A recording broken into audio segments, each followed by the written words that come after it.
Hey, it's your boy Renzo. We back with another video here, and today we're talking about Red Dead Redemption 2, baby. Yeah, we talking about Red Dead Redemption 2, and in this man's mental health month and Pride month. First of all, I hope all y'all mental is good. Hope y'all doing straight. I hope y'all have someone to talk to. Shout out to my gay niggas. You feel me? You feel me?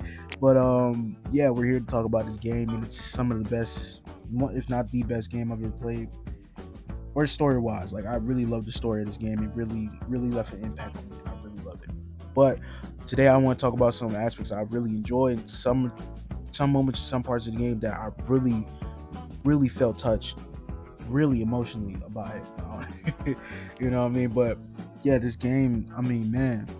Okay, well, let's just get into it. I'm rambling. You know what I mean? Let's get into it and let me get my thoughts together. Because Jesus fucking Christ. But yeah, if you like shit like this, subscribe. Let's get into Red Dead 2, baby. Let's get into Red Dead 2. Now, in any fashion, if you've been around this channel for a little bit, I am very inconsistent, and I'm trying to change that slowly. But you can't stop human nature. You can't stop human nature. But we need to do better. But that's not the point. We're playing the game right now, per se. I'm on the last chapter, technically, or at least of Arthur's story. I'm on the last chapter, and one of the things I really kind of like made note, like literally got paper right here, I made note of, was that the game flows in the most funniest fucking ways. Not say linearly, maybe step by step. I mean, but the game itself is really just hilariously, because you can go from saving Sadie from the O'Driscolls in the beginning of the game. Come on, it'll be okay. We need to get out of here, and quick! To saving John from the wolves. That's quite a scratch you got there. Never thought I'd say this, but it's good to see you, Arthur Morgan. And then hunting that big ass bear with Hosea. And here. Got your knife?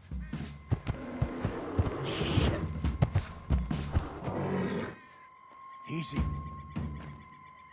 To collecting debts from a dying man. Like, Respect, which is it, boy? I ain't got no lazy eye. No respect for the likes of you. Well, maybe when your mother's finished mourning your father, I'll keep her in black, on your behalf. You think on that, boy? Downs and everybody else shit. Into dancing with Mary Beth randomly in the camp. See, Arthur, it's okay to dance. It doesn't mean we won't stop thinking you're angry and sad. So what you think of me? Sad in a good way, like a romantic poet. Well, that's about all I can muster. Which is kind of hilarious. And then murdering the freaking KKK.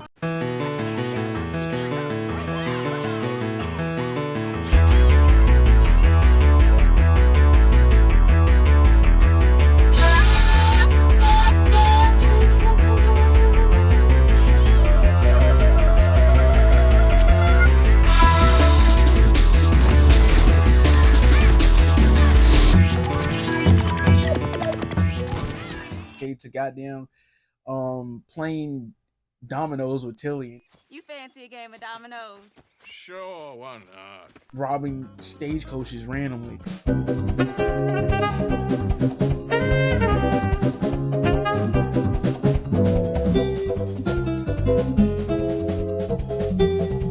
It's hilarious. It's hilarious. Mainly about how it flows. Maybe not the situations, obviously, but it is really fucking funny.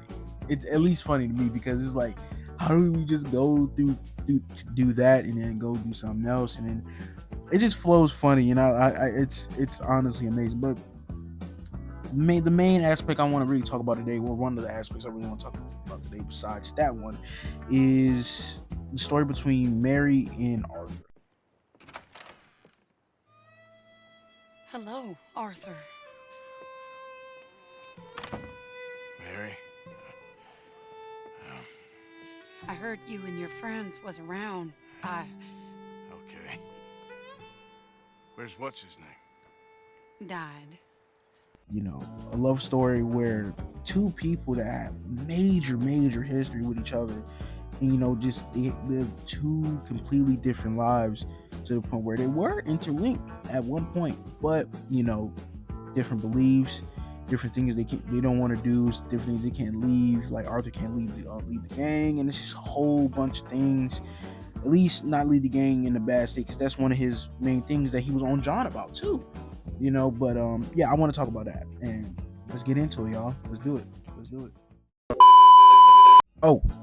And I almost forgot. This man Arthur went fishing with Kieran, yeah, Kieran, the old Driscoll boy, but he a part of the gang now. We don't gotta call him that. That's my fault. And like going from fight, but when we got to Downs, we literally started being deputies. And then on our first rodeo, when we saw a trailway, we literally had to we had to chase down some niggas on a fucking train. And then we had a fight in a freezer with a dude with a knife, and then bring him back, and then became deputies, and we got the whole shebang. And you know how that went in chapter 3. That was just insane. But that was just crazy. That was just insane. I just had to bring it up. I almost forgot to mention that. That was crazy. I feel like the luckiest man alive. I feel like a fool. That woman confuses me and plays me for a fiddle like no one else alive. I trust I will not make a god-awful fool of myself once more, but somehow I imagine I shall. Mrs. Linton, a caller for you.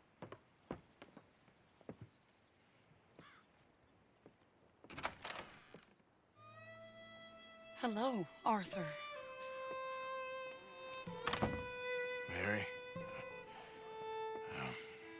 I heard you and your friends was around. Okay. Now, starting off talking about Arthur and Mary, the first mission for Mary shows there's still lingering feelings, but with the history they have, Mary asks Arthur to go find her brother, her dumbass brother, Jamie.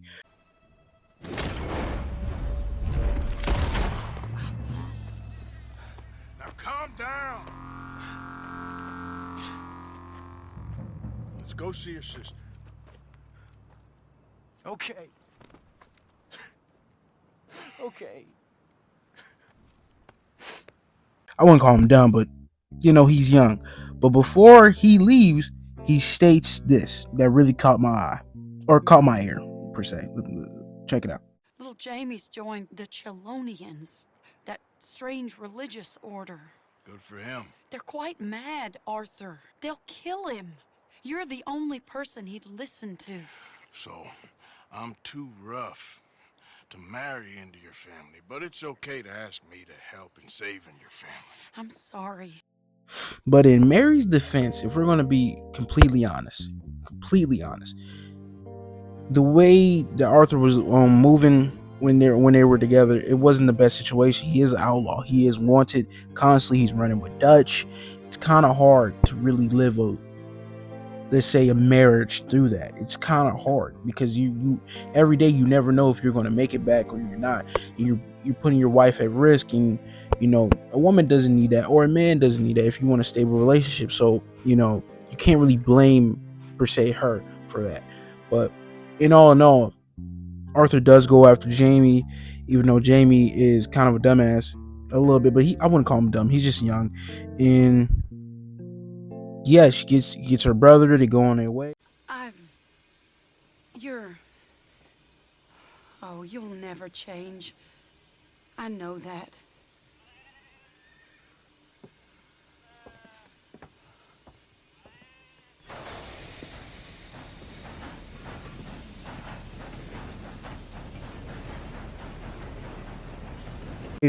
And the next time we pick up with Mary is ironically in Saint Denis. So let's get into that too. You came! Yeah, I came. So, what do you need? Wait there! I'm coming straight down!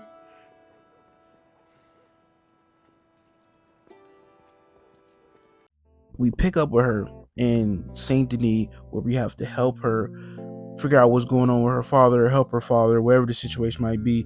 with her punk ass father. They never liked Arthur, which valid. You know, the way that Arthur was living, you know, you can't blame a father for that. But he is no better. He is no better, as we can see right here. Never mind. To kill you myself. Daddy. No. Oh, Daddy, please come home. You're tired, Daddy. Tired I and am no unwell. such thing. You get away from me. You head home. I insist upon it. Leave me be. Damn nuisance. Excuse me, partner. Still as charming as ever, I see. Oh, Arthur. But before I move on from this and go into the other scene, I really want to talk about this really interesting. I think it was kind of funny, but kind of scary, because Arthur is so fucking intimidating. It's insane. And the way he can flip it so fast, like go from incredibly charming, incredibly curious, charismatic, everything in the middle, a really great dude, to immediately the most scariest nigga you will ever meet, and really lives up to his reputation in dealing with the law and the Pinkerton. This nigga is no one to play with. This nigga is scary. Like, the way he intimidated a freaking worker, I get it. He was a dick. I'm not even gonna hold. But I'm like, Arthur, you feel me? Like, kind of necessary. He was a dick. He needed to get knocked down a peg. But golly, I know that brother had nightmares. I know he did. As shown right here. Holy shit. You can't stand there. What, in the street? Yes, in the street. Is it your street? Just get out of here. Why? I said, just get out of here. Listen, partner. I'm waiting on the lady. She's a fine lady. She's just gone inside. If I wasn't waiting on this lady, you'd be dead already. But if you continue to irritate me, I'll kill you. I make my apologies to the lady. It's your call. Oh, I didn't mean nothing. Never been so demeaned in my life. Apology accepted. See what the hell I'm saying? This man Arthur is scary, and I think that's where I want to go with kind of making these type of videos about this game, because that's what I'm playing right now. I'm literally currently on the last chapter, like I said earlier. Honestly, more and more ideas is flowing in, and honestly, I really want to talk about how the different sides of Arthur Morgan and everything in the middle of the relationships, and show a different side of Arthur Morgan. I can't really show, or I can't really do more justice to the game than it already has, you know, but I would like to give my 2 cents in, or just my observations, you feel me? So let me get to my favorite part of all of this. Really a beautiful scene. I think we all know it if you play this game, genuinely.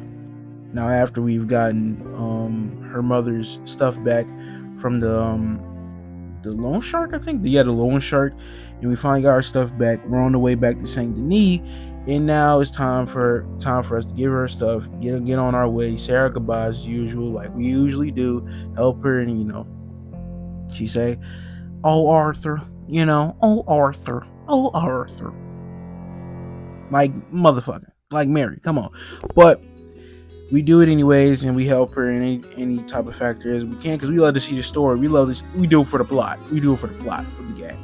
But instead of this time, she asks us to go on a date, and we say yes. Hey. What are you doing now? Right this moment? Why'd you ask? Well, I was wondering if you wanted to do something. Head to the theater, perhaps. Theater? Me? Sure, why not? It'll be fun, Arthur. Let's go to the Relure. They have the strangest acts. Strangeness I can handle. It's the... Obviously, I say yes. I don't know why I say we, but as us as the viewer and me and you, but I say yes. And honestly, it's a fun time. It's a fun time giving Arthur that chance, that closure, that opportunity to have some type of normalcy with the girl he loves. And it's truly beautiful, I might say. But as usually, I think as things go, it does not last. After the date is done, and she makes a proposition to Arthur, as we can see right here. Is it too late for us, Arthur? can't lie to you. I'm a wanted man, Mary. If anyone close to me, well, they're wanted too. And I can't have you wrapped up in there. But it's coming to an end. This time it really is. Run away with me, Arthur. Run away right now and don't look back. And as much as Arthur would love to run away with Mary and forget all about the bullshit he is going through right now with Dutch and everybody else in the gang and what they have to put up with the Pinkertons, he can't. Because then that puts another person he loves and cares about in the line of fire. And it's just a terrible situation for the both of them because they love each other. Genuinely, I feel like Arthur really cares about his mom because he wouldn't have said all this if he didn't. And just like that, every single time when they get close to coming down to a conclusion, he always needs money. He always need to make sure the gang is good. And that's how Mary knows he never truly is going to leave it because he can't help himself. This is part of his nature. And just like Mary said, But it's a pretty dream. it's a pretty dream. And they go on their separate ways. And they re-meet in the most saddest way possible, but you know, it's beautiful. It's poetic. It's tragic, but it's poetic, man. I'm telling you, it's really beautiful, and I love this aspect of the story. Truly. In conclusion, Arthur is who he is, and certain things, certain people are gonna make him more kind, maybe a little more evil, maybe a little more dangerous. You never know what side you're gonna get from Arthur, as you can see in this bit and pieces of this mission or this side of the game. And it's really, really, truly beautiful to see a duality of a person and just look through that lens through the whole story. It's really beautiful, especially throughout this month, Men's Mental Health Month. And I know it's telling it, but happy. I hope y'all are doing good. I hope y'all doing great. And I hope y'all are beautiful and looking in within yourselves constantly. And I hope y'all doing good, man. I really do. All the men out there, truly, all my homies and everything. I hope y'all doing good. And for the next video, I'll see y'all. It will be a regular gaming one. And honestly, I just wanted to talk about Red Dead a little bit. I might talk about it a little bit more, but I'm gonna see y'all soon. Deuces, peace, love y'all, peace.